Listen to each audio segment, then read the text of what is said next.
Ladies and gentlemen, it's scooter time. Are you ready for scooter time? Here's our host who will make your liver shiver. He will make your knees freeze. He'll make your bladder splatter. He'll make your butt strut. He'll cause your eyes to rise. He'll make your toes froze. He'll make your heart fart. Ladies and gentlemen, the scooter star himself, Dagwood Streets. This is a man's world, but it ain't nothing without a woman or a little girl.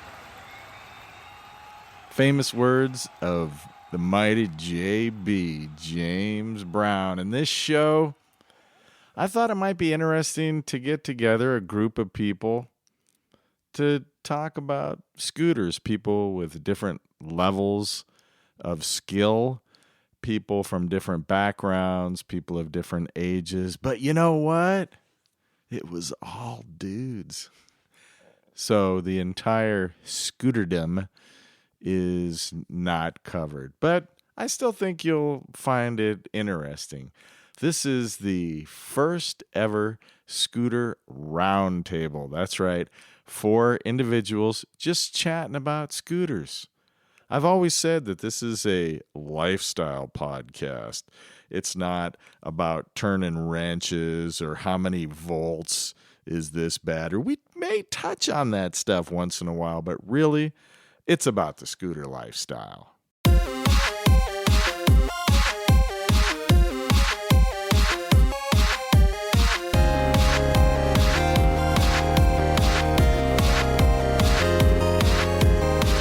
Yeah, I don't know what I was thinking. I invited a bunch of guys over. Well, they happen to be visiting anyway, but I should have went and grabbed a few of my girlfriends to come on over and talk about scooters. Oh well, missed opportunity. Let me mark that on my calendar of things to do in the future. Let's see. Don't be dumb. Okay, I think I can remember that, hopefully. Can I get serious for a moment? What would you do if your job involved flexibility and fitness and using your body like, I don't know, like a leader of a yoga class, let's say, for example. Now, to supplement your income, you go out and deliver food in a very busy metropolis. Dangerous. Cars whizzing by. Mostly apartment complexes, offices, and buildings, and you're delivering lunch to people on an electric scooter. And then, all of a sudden, you don't have the use of one of your arms. Electric podcast scooter news. Dagwood here to bring to you. Electric podcast scooter news. Dagwood here to bring to you. Yeah, man, that actually happened to Yogi Steve. If you've ever heard me talk about the Electric Scooter Academy, which is not really an academy, or you've come across Yogi Steve's YouTube channel, then you know he has sort of a reality show. To me, it's a reality show. You don't go there really to learn about scooters so much as watch him and his techniques for getting in and out of precarious traffic situations, parking situations, deliveries, all those kind of things that his day is pretty nuts, okay? I've never seen anything about teaching yoga class or anything. I just didn't happen to come across any videos or information about that. But he is Yogi Steve. I'm pretty sure he's from the East Coast, the way he talks, transplant into Los Angeles. And his YouTube channel is worth watching. To me, it's good. I enjoy it. And he can still make videos with a broken arm, so he's still making videos. But I don't think that's a huge source of revenue. So I just want to encourage scooter heads. If you don't usually give to people, there's Patreon, there's Buy Me a Coffee, all those kind of things, and you're serious about scooters, this might be a situation where you might want to pick up your checkbook and write them a check for $15-20, or go online, use your credit card, whatever. I just want to bring that up because we encourage scooter heads to pursue their dreams, especially if they involve scooters. People like Ginger on Wheels, Tim West, the Electric Scooter Guide, Alien Rides. There's a whole bunch of them. I'm sorry that I'm leaving out right now. But among them is Yogi Steve, and the poor guy can't ride a scooter. I'm pretty sure he can't teach yoga. If he teaches yoga. I think he teaches yoga. Otherwise, why is he calling himself Yogi Steve? I don't know. I don't have the answer to that. But he's probably going through a tough time. So if you want to help him out, he's got Instagram. He's got Facebook. I'm not going to sit here and tell you yogi.steve_*internet space the web. I think you get my point. You can figure out how to donate. It's not rocket surgery.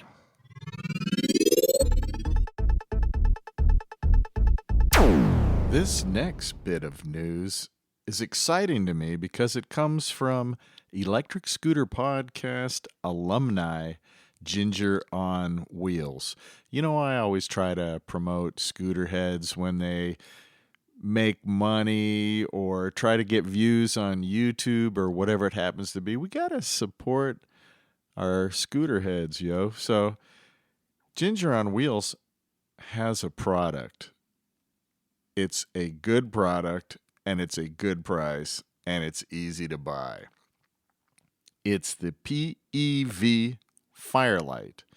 PEV, easy to remember because what? Personal electric vehicle, right? So that includes electric bicycles. I don't know what else besides scooters, go-karts, whatever else is out there. There's so many different PEVs, including one wheels, but it is a high quality light that you can place on any PEV. So I only say that because it's easy to remember, PEVfirelight.com. And it's a nice website.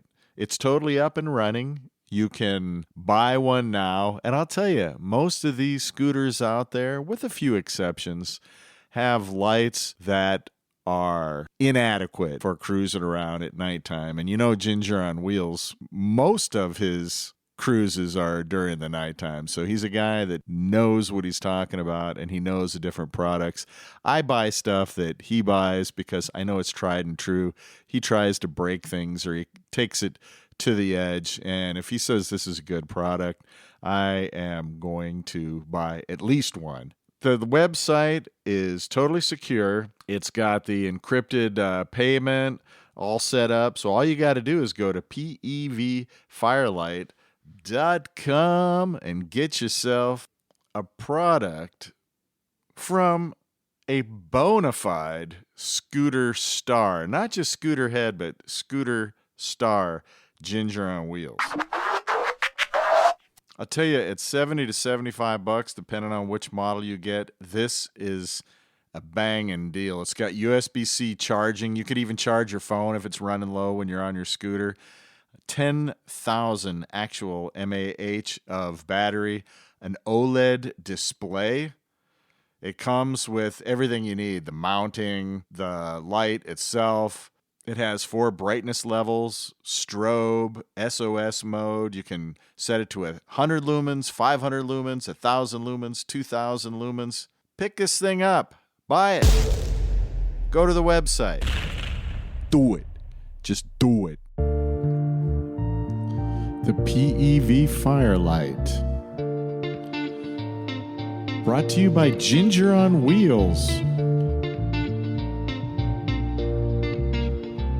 You gotta have it. You gotta get it. PEVfirelight.com.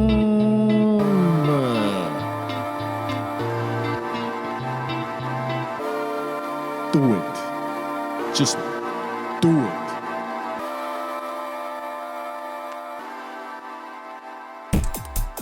It's the Scooter Roundtable. We do what we're able. It's really just a bunch of dudes. Scooter Roundtable. It's not rocket surgery.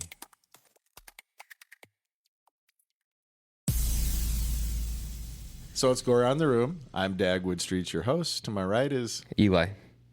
Cody. Norman Jr. Could I have your social security number too, please? So we're here to talk about scooters, and each of us has a variety of experiences with scooters, some more than others. I think everybody knows my experience with scooters. So Eli, what is your experience with scooters? Have you ever ridden one? I've used to ride scooters when I was younger, and I had a Razor scooter. Oh. I got it when I was maybe 7 or 8 years old. It was orange. Don't really remember much else about it. Does orange make it go faster than any of the other colors? Did it have a racing stripe? Because I've heard racing stripes will make them go faster. No. I think I was in a phase where scooters, riding bikes, skateboarding, and then skateboarding took over. So it was like scooter was for a hot minute. And were they electric or were they just push no, scooters? just push scooters. Yeah. Those can be fun. I have one called a Zooter. I don't know if you want to try it. It's right out here. XOOTR. What are you drinking? If the audience happens to hear a slurping noise, that's some kind of special coffee. It's I guess cowboy coffee. What is cowboy coffee? So that's just like a spoonful of coffee grounds, and then you put some hot water on top, and you stir it all together like chocolate milk. Oh, That's okay. all it is. I thought so. So the grounds are just mixed with the water. Yeah. So there's no filter. So if you get grounds in your teeth, so what? You're a cowboy. Drink it up. I thought maybe you just make a cup of coffee and throw a human hair in it and go, all right. That's Some Copenhagen. But Oh yeah. That'd be some fucking delicious coffee. Give you a buzz too. Next to Eli is Cody. What's your experience with scooters? Pretty similar to Eli. I mean, Eli and I are friends. We grew up together, grew up in the same town, and kind of use scooters more as transportation. You know, when you're 12, 13 years old, you don't have a car and you don't want to have to rely on your parents. So, if You didn't have a car when you were 13?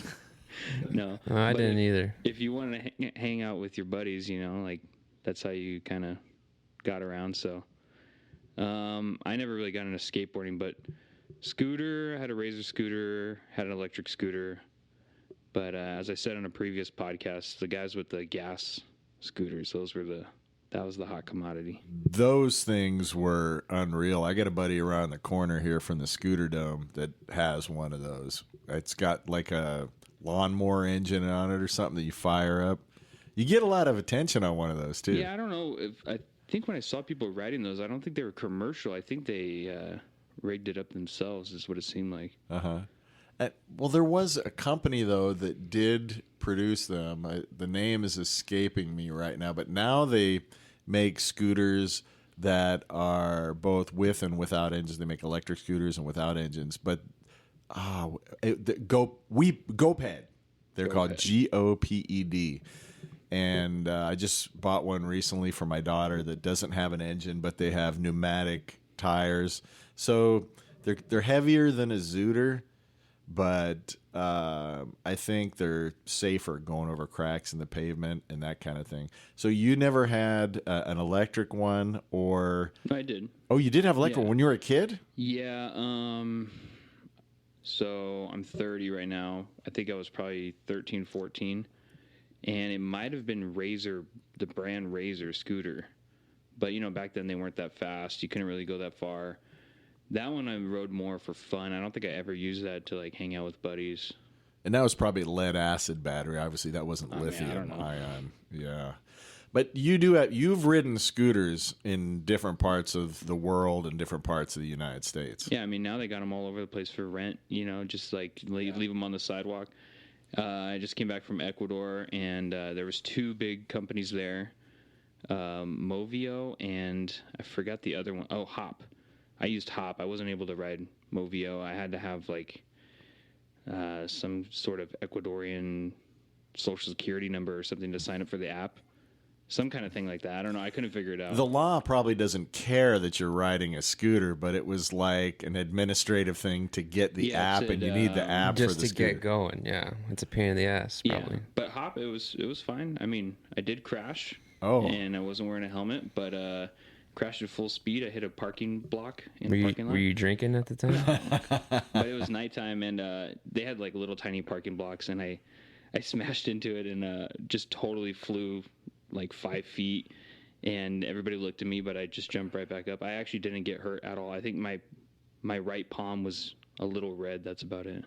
Well, it's probably typically chafed anyway, Yes. right? Maybe Eli, Your right or your left? Well, which one was that again? Yeah, sounds about right. so Eli, you're suggesting that maybe he should try drinking and he'd be a little safer. Yeah, you know, I've now that you mention it, I've ridden birds before when I used to live in Redondo Beach. Bird scooters, The electric ones, and then I was always the slowest one, and I couldn't figure it out. But then I was like, oh, I'm a fat fuck. I weigh like 40 pounds extra than my roommate and his girlfriend at the time. So I was like, That makes a huge difference. Yeah. The wind even. Yeah. I mean, uphill, downhill are obvious, but things that people don't consider are weight. Yeah. And the wind makes a massive difference on the range of the scooter and how fast you can go. On the Hop scooters, it was saying, I remember specifically it said, like, don't allow two people, because I think a lot of people would just rent one scooter and then, you know, boyfriend, girlfriend jump on, ride together. Oh, yeah. yeah. But it was saying don't do that. It's hard to maneuver, and recently in France, an Italian tourist was killed. A French lady, she was a nurse, and she was riding with her buddy on the scooter, and they crashed into this Italian tourist and killed her.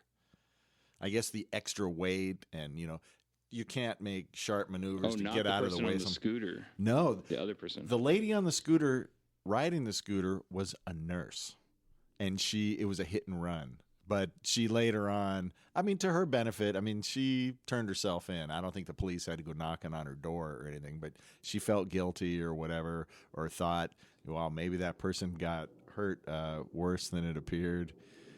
So, okay, and next, I've been wanting to have an episode completely dedicated to anti-scooters, people who don't want to ride scooters, and people who don't like scooters. And Norm has a lot of experience with four-wheel drive vehicles, off-road vehicles of all types, two-wheel, four-wheel, or whatever. So, Norm, I'd like you to please take your time and give us a background into the type of off-road activities. I already know, but for our audience, tell them about your skateboarding experience. But tell us a little bit about just all the different types of off-road stuff you've done in your time. Mountain biking was, I think, skateboarding, of course. Mountain biking, tons of that. Tons of that. And then Do they actually measure how much mountain biking you do in weight? in weight, They yeah, do. I had not heard that. thousands of miles up and down hills. Anyway, yeah, and I had quads and dirt bikes and ATVs? four-wheel drives. I've had 3 different Jeeps. I've had, a bunch of four-wheel drive trucks. And then Is there a difference between an ATV and a quad? Are ATVs 3 wheels and quads 4? Do you know? did I say ATV and quad? No.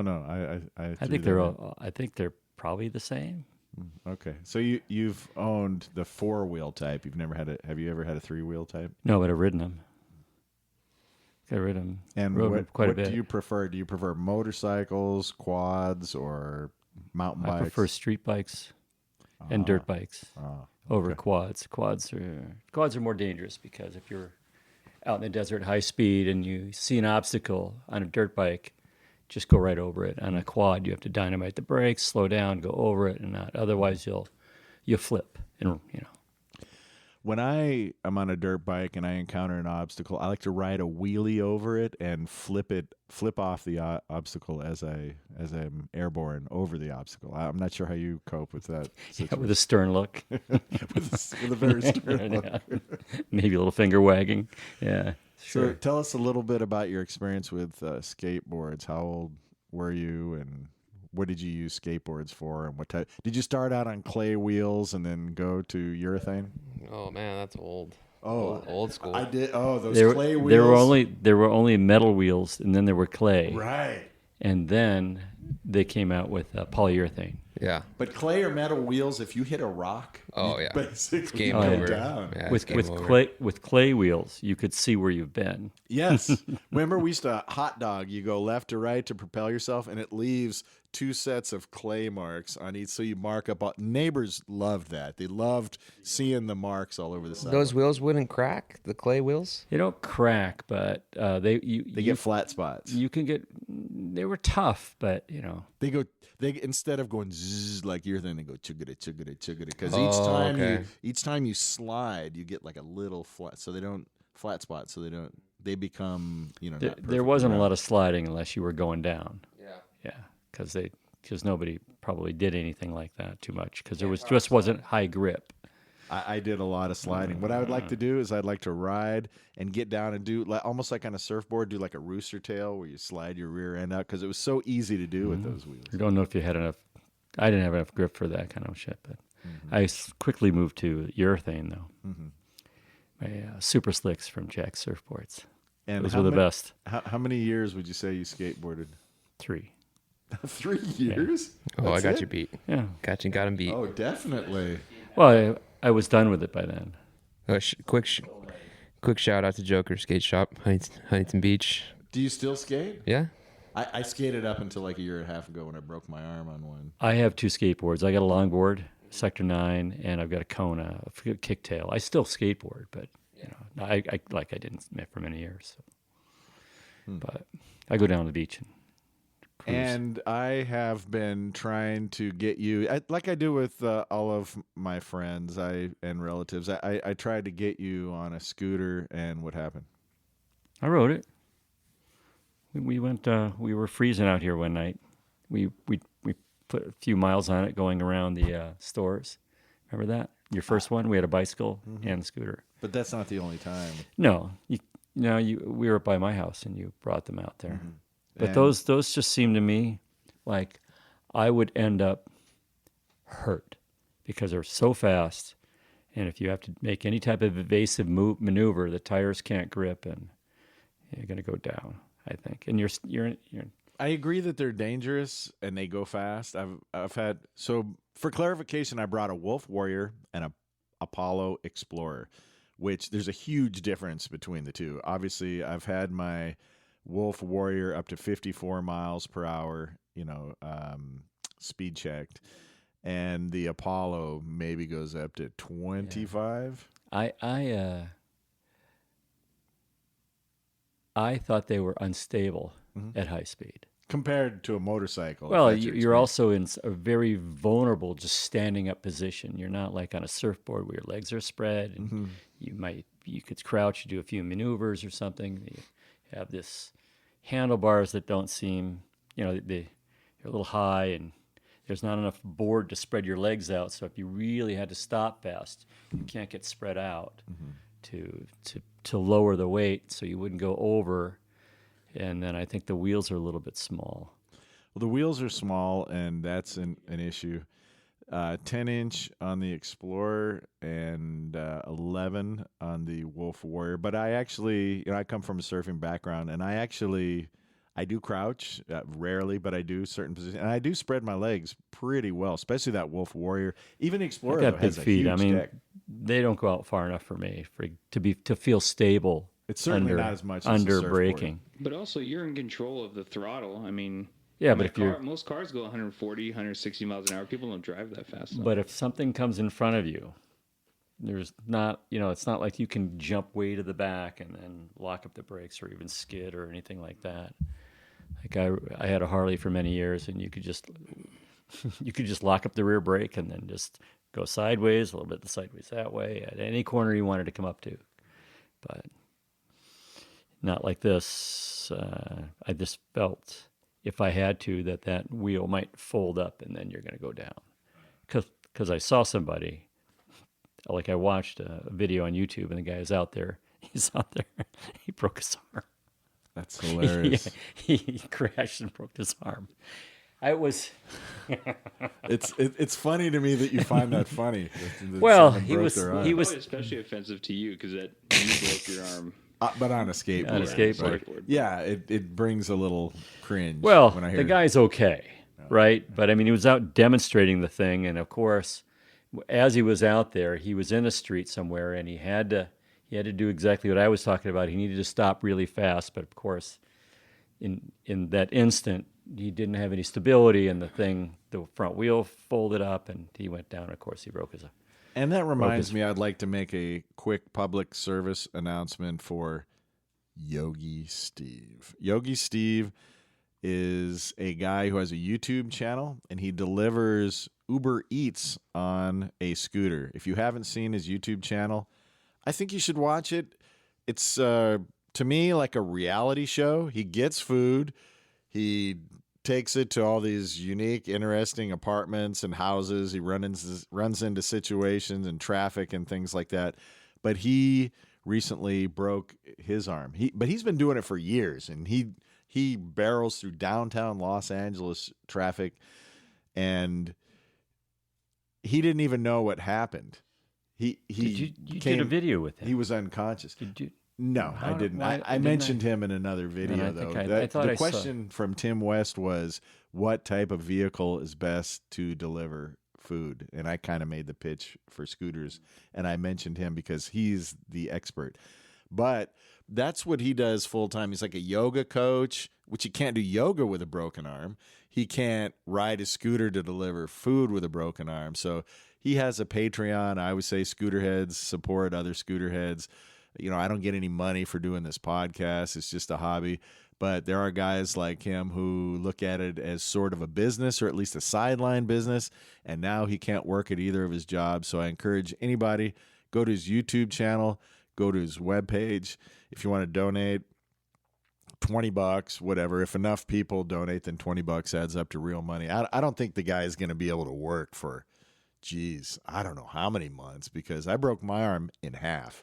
And I know it was 6 months before I was, comfortable. Maybe a different break, though.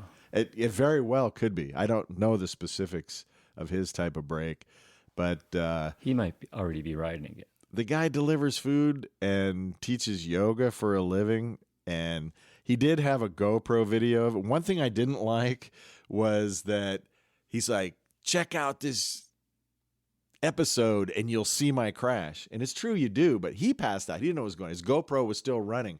And right after he goes down, he goes, stay tuned for part 2 to see the really juicy parts. And I was like, oh, come on, man. I was going to send you like $30. Now I'm going to send you like $5.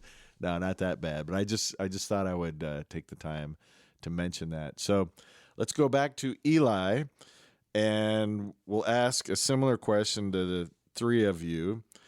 Where do you see scooters in your life today? Is it something you would ever consider purchasing, or would you, even if you're in a foreign city or you're on vacation, would you just go for the rental scooters? Or what do you think about scooters today? Have you ridden a modern scooter today? Even I've got 5 of them, like 30 feet from us right now. No, I haven't. No, just the birds. Oh, okay. Yeah, I don't know. I'm just not a big scooter guy. I was in Denver a couple weeks ago, and a lot of the people we came with were using scooters as for transportation, but I was just walking instead. I feel like alcohol and scooters just do not mix. Right. So, I think they mix. well, I'm just kidding. Depending who you ask, but yeah, I don't know. Just not a big scooter guy. Well, I have heard this, and I don't think this is true, but in car crashes and other crashes, that if you have a bunch of alcohol in you, when you actually do crash, your body is more relaxed. Oh yeah, But no, you're more likely to get into the wreck when you involve alcohol. Exactly. Well, I don't know if you want to mention what you do for a job, but do you ever see like scooter Oh, accidents? that's a I don't even think of excellent that. question. I'm off the clock. I don't think about that stuff. But it's funny when you mention it, it all comes back to me. Yeah, it's dangerous. I don't. So you work in Los Angeles. I work in Los Angeles. I go on. I don't even think about that stuff. So you bring it up. You want to say your job? I mean, it's yeah. it's I okay. work as a fireman in LA. So I see a lot of like accidents and primarily like electric scooters. But it's It's just I see the injuries and Is it you know, just sprained wrists and sprained no, ankles? no, or? like people they get ran over. So it's like I mean, Oh. and you're in LA, it's another animal, but Yeah. yeah, it's I don't know. I'm just kind of like I have an image in my head of people riding scooters in the streets. So they're taking a trip to the hospital. Yeah, You guys just start wrapping them up and sending them on their they're way. going. Yeah, so I have a bad image of scooters in my head. It's funny. I don't even think about work until someone. Yeah, says they're kind of fun to drive, but I just think that for me, they go too fast, and I would want to go fast on one, and then of course I would end up getting hurt. Yeah, because yeah. I need to be on the limit. So the fire department is responsible for reacting to scooter injuries? How does that work? Well, it comes out as like auto versus bicycle or auto versus pedestrian or two autos, and there's different codes from an algorithm that dispatch has, but it's usually like an auto versus ped, and it's someone on a scooter or a bike. Or I thought you react to fires. we go on everything. You name it. Really? We know a little bit about a lot. Jack of all trades. Kind of a jack of all trades. When I did a ride along one time, they sent the fire department. Someone called because there was a beehive and there's a swarm of bees. Yeah. And I was doing a ride along. I think I was 17, and they're like, "What do you want us to do? Like spray it with a hose?" I mean, they went up to the people and were like, yeah, "I mean, We're supposed to use foam. but they were like, Foam I kills mean, No, call someone else." To be fair, it's in California, so you take the bees and you take them to a specific institution where they're rehabilitated. Yeah. Oh, yeah. The bee rehab. Bee rehab. Well, for the bad bees. The good bees can be Rehab. Bee released rehab. back into the wild. Yeah, and then reintroduce them into the wild, and of course, the first thing you're gonna have to do is get each individual bee's pronoun. Oh yeah, that's true. When you check them in. So, I want to say you're kidding. except you do reside in California. I don't know. I don't know if anyone's joking anymore. When I was young, on television, they would show the fire department reacting to cats in trees and stuff like that. Yeah, every once in a while, it's kind of like, oh, you seen any cats lately? It's like, no. I mean, have you ever seen a skeleton, a cat skeleton in a tree? They always find their way off. Yeah, exactly. So Yeah, but you'd walk down the street and the trees would be Yeah, littered with cat skeletons. It does happen every now and then. You know, you hear I have a classmate like, oh, I saved a cat out of a tree, but it's not very common. I don't think the cat is actually trapped. No, I think I it's don't an think so animal, either. and it climbed up there to look around, and it thought it'd hang out for a while. And Yeah. a human said, "Wow, you don't usually see cats in trees," but would the fire department actually respond to something like that? It can't- yeah. Maybe in the 50s. No, it still happens. It's just kind of Really? it's not common, but you know, you hear it in movies like, oh, save a cat out of a tree, or like, yeah, I heard a lot of people ask me that. It's like a common thing. Now, if it's up there like 5 or 6 days or something, maybe, but it's an animal. It's gonna find its way and it down. climbed, yeah. And It's the owner. It's the owner. even if it that's fell, it concerned. would land on its feet. If it fell, it's not the worst thing. I'm not a cat guy myself, so I don't really care about cats. But Yeah, I say leave them up there. Leave the 'em up cats there. in the trees. We'll find the way If down. you want to know the reason the fire department responds to everything is fire prevention got so good that they were putting themselves out of a job, so they kind of had to adapt and become a jack of all trades. Like, you call 911, we send everybody.